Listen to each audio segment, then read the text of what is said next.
Hi, greetings to everyone. My name is Samyuktha and I'm a second year MBBS student. My last video was about the shoulder joint and I'm really thankful to you all for the responses, and it's so nice to see you all in another video. This is going to be the last video for upper limb, and next we'll be starting with thorax, and today's topic is about the blood supply of upper limb, and I will be covering in detail about the arteries and veins that supply the upper limb. Okay. So the entire blood supply of upper limb is classified as arterial supply and venous drainage. In arterial supply, we'll be looking at the axillary artery, brachial artery and its branches. For branches, we'll be looking into Profunda brachii artery, radial artery and ulnar artery. Your radial artery and ulnar artery forms the superficial and deep palmar arches in your palm, right? I hope you all know these basics because it was already covered in previous videos. Coming to venous drainage, we will have three main veins. They are the cephalic vein, basilic vein and axillary vein. Okay, so I will be explaining in detail in the next slides. See, first we will look at the arterial supply. For arterial supply, your subclavian artery continues as axillary artery continues as brachial artery, and brachial artery terminates into radial and ulnar artery. See, for subclavian artery, there are two in number, your right subclavian artery and left subclavian artery. Right subclavian artery is a branch from the brachiocephalic artery, and your left subclavian artery is a direct branch from the arch of aorta. Your subclavian artery continues as axillary artery. So right continues as right axillary artery and left subclavian artery continues as your left axillary artery.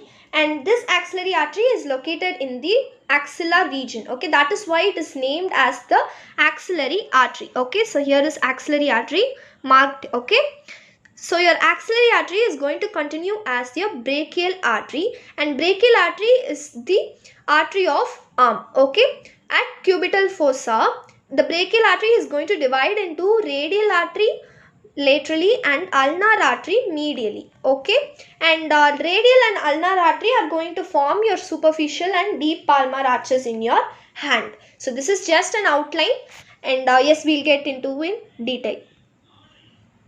First is your axillary artery. For axillary artery, you need to mention extent, parts, relations, branches and applied anatomy. First, we'll have a look at the extent. Okay, this is your first rib, right? And this is your humerus, this is your coracoid process, and this is your pectoralis minor muscle getting inserted into the coracoid process. This is your teres major muscle. See, for the first rib, this is your inner border of first rib, and this green line part is there, right? This is your outer border of first rib. Coming to teres major muscle, this is your upper border of teres major, and this green line marked is your lower border of teres major. So axillary artery is going to extend from the outer border of first rib to the lower border of teres major. Okay, so this from here till here, this arch is going to form your axillary artery, and it is a continuation of the subclavian artery, and it continues down as the brachial artery. Okay, so for extent you need to write it extends from the outer border of first rib to the lower border of teres major. Okay, so this is about the extent. Coming to its parts, axillary artery is divided into three parts by the pectoralis minor muscle. Okay, so the pectoralis minor muscle is actually going to pass over the axillary artery, and that is why it is dividing the axillary artery into three parts.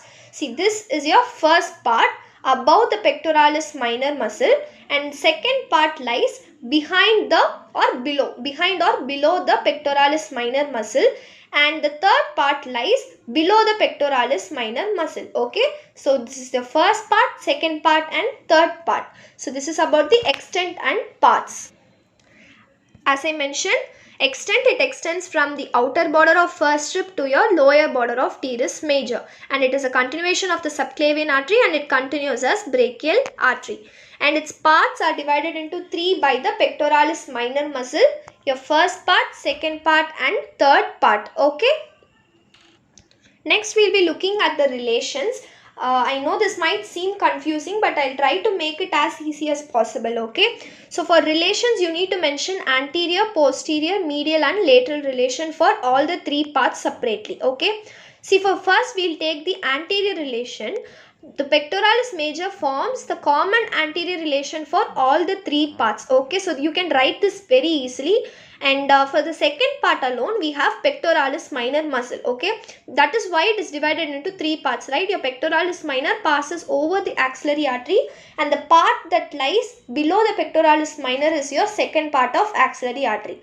So yes, that is why the pectoralis minor is going to form the anterior relation for your second part. Okay, and coming to medial relation, your axillary vein is going to lie medial to the axillary artery all the time. Okay, so along its course, the axillary vein is going to lie medial. So for all the three parts, your medial relation, you can write axillary vein as common. Okay, now your first part and second parts, posterior and lateral relation is mostly related to your cords. And look at the third part. For third part, see, it is mostly related to the nerves, right? See, yes, this is going to be your axilla region, right? So along the axillary artery, here is where your brachial plexus will be located, and your first part and second part is going to be mostly related to the cords. Okay, because this is where it is going to originate, right? Your brachial plexus will be located here, and the cords will give branches here, right? So that is why your third part is related to the branches. Okay, yes, wait. Yes, so that is why your first part and second part is related to your cords here, and the third part is related to nerves. Okay, for first part, your anterior relation is pectoralis major, posteriorly your medial cord, medially axillary vein, and laterally posterior and lateral cord. And for second part, we already saw the anterior relations, and for posterior relation, we have the posterior cord, and medially axillary vein and medial cord. Okay, posterior, medial, and laterally we have the lateral cord. And for the third part, your posterior relation is going to be axillary nerve and radial nerve, and your medial relation, you will also be having your ulnar nerve, and for lateral relation for the third part, you have the musculocutaneous nerve. Okay, yes, this is difficult, but please remember this. Okay, yes.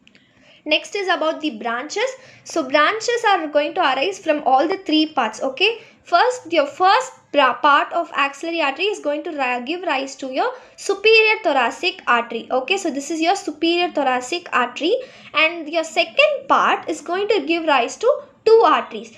They are your thoracoacromial artery. Okay, here see, it is marked here. So this artery is your thoracoacromial artery. It actually gives 4 branches. I'll tell you later.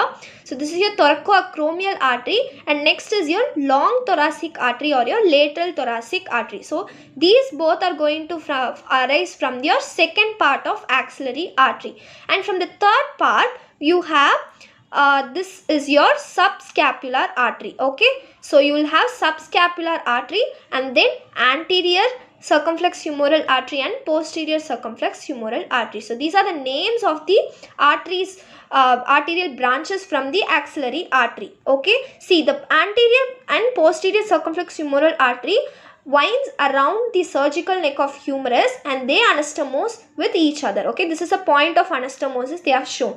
And your subscapular arteries, see, this is your subscapular artery. This is going to give a branch, circumflex scapular artery. Okay, this is actually going to involve in your scapular anastomosis. Okay, and long thoracic artery is going to supply to the serratus anterior. From the name itself, your long thoracic nerve and long thoracic artery supplies the serratus anterior. Okay, so this is your long thoracic. So from the first part we have the superior thoracic artery, and from the second part we have two, your thoracoacromial artery or acrominothoracic artery, and then the long thoracic artery. And from the third part you have subscapular artery and anterior circumflex humeral artery and posterior circumflex humeral artery. So these are your branches. Okay, whatever I told you has been put in words. See, the first part gives superior thoracic artery. From the second part you have thoracoacromial or acrominothoracic artery, and then your lateral or long thoracic artery. From the third part, anterior and posterior circumflex humeral artery and subscapular artery. Okay, there are certain points you need to remember about them.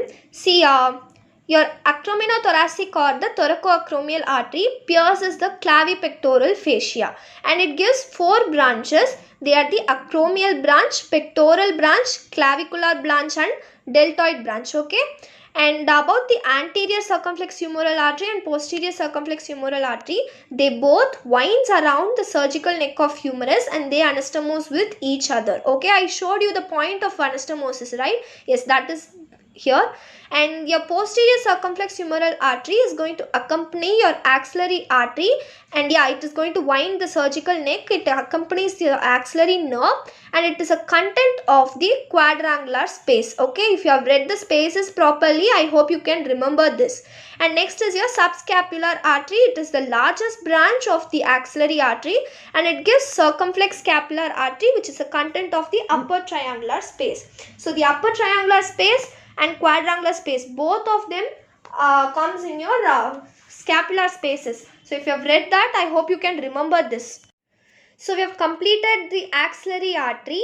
Now we are going to continue about the brachial artery. I already told you brachial artery is the artery of front of arm. Okay, and at cubital fossa it is going to terminate into radial artery laterally and ulnar artery medially, and these both radial and ulnar artery is going to form your superficial and deep palmar arches in your palm. Okay, yes. And I also told you that profunda brachii artery is a branch from the brachial artery. It is actually going to pass behind. Okay, it is going to lie posteriorly, and it also has some importance. Okay, so we will look into it in detail.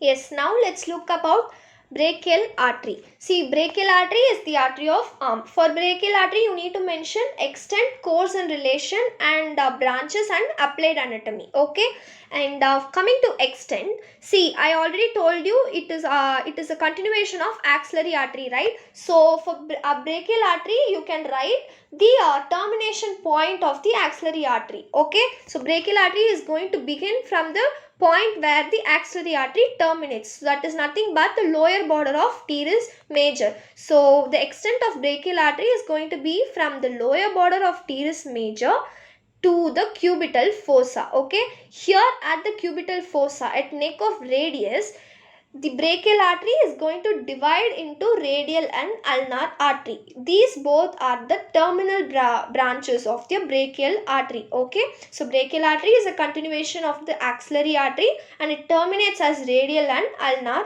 arteries. Okay, yes.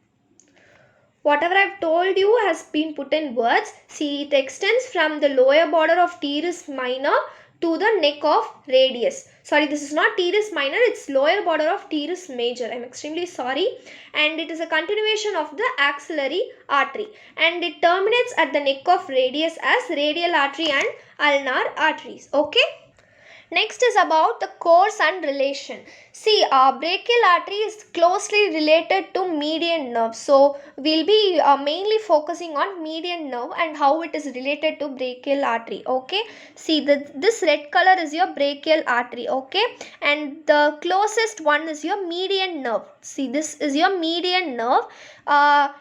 This is your upper arm, this is the mid of arm, and this is your lower arm. Okay, so we can have like this for the convenience. The median nerve lies lateral to the brachial artery in the upper arm. So the median nerve is actually going to cross the brachial artery from lateral to medial side. Okay, so at the mid of arm it is going to lie anterior to the brachial artery, and lower arm it is going to lie medial to the brachial artery. Okay, so the median nerve is going to cross from the lateral to the medial side like this. Okay, so this is how the median nerve is related.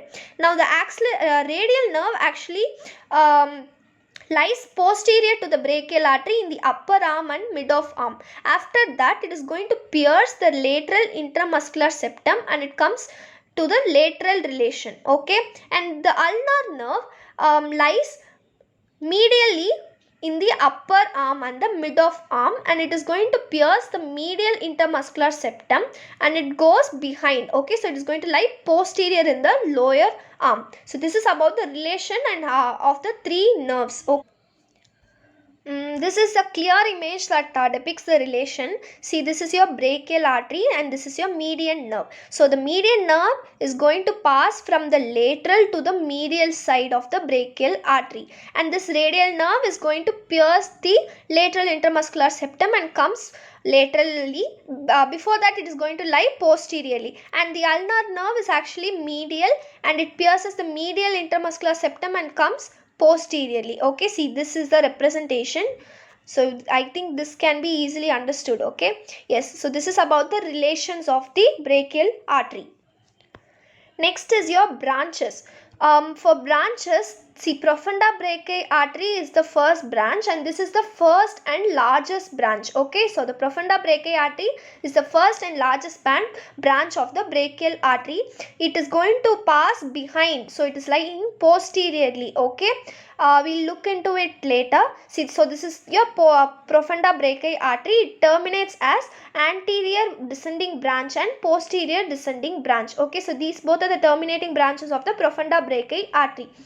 And next, the branches are your superior ulnar collateral artery and the inferior ulnar collateral artery. So these two are also branches from the brachial artery. And next is your terminal branches are your radial artery and ulnar artery. And brachial artery also gives a nutrient artery to the humerus and it also gives muscular branches. Okay, so these are just side branches. Your main branch is going to be the Profunda brachii artery, superior ulnar collateral artery, inferior ulnar collateral artery, and the terminal branches radial artery and ulnar artery. So all these are going to actually get involved into the anastomosis around the elbow joint. Okay. And here Profunda brachii artery, I told you it is going to run backwards. So backwards in the sense it is going to run in the spiral groove. Okay, so this green color line I have marked here, right? This is your spiral groove along with the radial nerve. Okay, so that is why the spiral groove is also called as the radial groove. Okay, so the Profunda brachii artery and the radial nerve is going to pass in the radial groove or the spiral groove, and then only it is going to divide into the anterior descending branch and posterior descending branches. Yes. This diagram depicts the anastomosis around the elbow joint. Okay, so this is your anterior branch and this is your posterior descending branch from the Profunda brachii artery, and this is your superior ulnar collateral and this is your inferior ulnar collateral. So your superior ulnar collateral is going to anastomose with your posterior ulnar recurrent artery, and your inferior ulnar collateral is going to anastomose with the anterior ulnar recurrent artery. Okay, so this is the anastomosis that occurs at the medial epicondyle. And coming to the lateral epicondyle, your anterior descending branch is going to get anastomosis with the radial recurrent artery, and your posterior is going to get anastomosis with the interosseous recurrent artery. Okay, so this occurs at the lateral epicondyle. Anastomosis around elbow joint was already taught to you in elbow joint lecture by Dr. 𝗂𝗏𝗂𝗃𝗂𝗃, so I don't want to get into it in detail. So yes, your next topic is your Profunda brachii artery. Profunda brachii artery, I told you it is the largest branch and the first branch from the brachial artery. It is going to run in the spiral groove along with the radial nerve, and it terminates into your anterior descending branch and posterior descending branch. Okay, yes, your anterior descending branch is going to anastomose with the radial recurrent artery and the posterior is going to anastomose with the interosseous recurrent artery. So this is about the Profunda brachii artery. And the applied anatomy you need to write are your pulsations of the brachial artery can be palpated or auscultated at the cubital fossa. So this is done for recording your BP. And next is your compression of brachial artery. This is actually done when there is excess bleeding in the forearm or hand. Okay, so your brachial artery is compressed against the shaft of humerus for controlling bleeding in the forearm or arm. And next is a condition called the Volkmann's ischemic contraction. This is due to the supracondylar fracture of the humerus, because of which the brachial artery gets injured. Okay, so these three are the applied anatomy you need to write for your brachial artery. And then comes the radial and ulnar artery. So this is your brachial artery. At the neck of radius, it divides into radial artery laterally and ulnar artery medially, and they both run in your forearm. Okay, they are going to form superficial and deep palmar arches in your hand.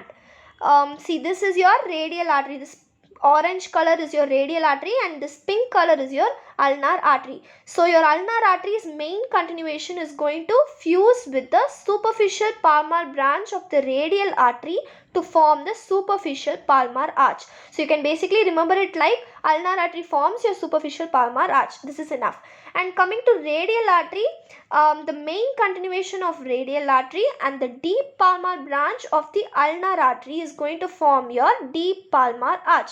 Okay, you can also remember this as your radial artery forms your deep palmar arch. Okay, so this is about the arches formed in your hand.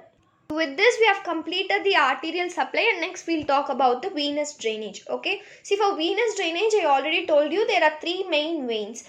They are the cephalic vein, basilic vein, and your axillary vein. See, we'll look into it in detail now. And see, this is your dorsal venous arch. Okay, your dorsal venous arch is present on the dorsum of hand, and the cephalic vein, basilic vein are continuation of your dorsal venous arch. See, the lateral continuation of dorsal venous arch is your cephalic vein, and the medial continuation of dorsal venous arch is your basilic vein. And the basilic vein continues as axillary vein, and cephalic vein drains into axillary vein. Please don't confuse here. I'll repeat again. Basilic vein continues as axillary vein and cephalic vein drains into axillary vein. Okay. And we also have median cubital vein. See, this is an important vein. It is located superficially, and it is important because it is most commonly used in IV injection and all. So yes, we need to know this also. Median cubital vein is going to connect cephalic vein to basilic vein. Look at its course. It is passing upwards, obliquely, and towards medially. Okay. See, here in this diagram, here you will be having your cephalic vein which drains into your axillary vein, and now along here you will be having your basilic vein that continues as axillary vein, and your axillary vein is ultimately going to continue as subclavian vein. Okay, this diagram is very clear. See, this is your dorsal venous arch, right? And its lateral continuation is your cephalic vein here, and its medial continuation is your basilic vein. Cephalic vein makes the superficial content of your anatomical snuff box. If you can remember that, it's well and good.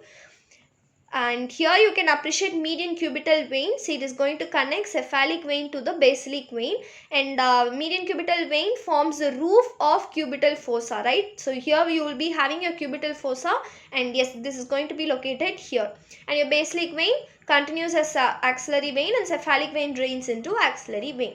There are certain points you need to remember about them. I'm just going to read them out. See, basilic vein continues as axillary vein, as I told you, and cephalic vein is a content of the deltopectoral groove. It pierces clavipectoral fascia and drains into axillary vein. Okay. So there are certain things about median cubital vein as well. So this is going to be your superficial vein of the upper limb, and it forms the roof of the cubital fossa, and it is a content of the, it is going to connect cephalic vein and basilic vein. Look at its course. From cephalic vein, it is going to pass obliquely, upwards, and medially, and it ends in basilic vein. And the applied anatomy you need to write for median cubital vein is that it is most commonly used for IV injections.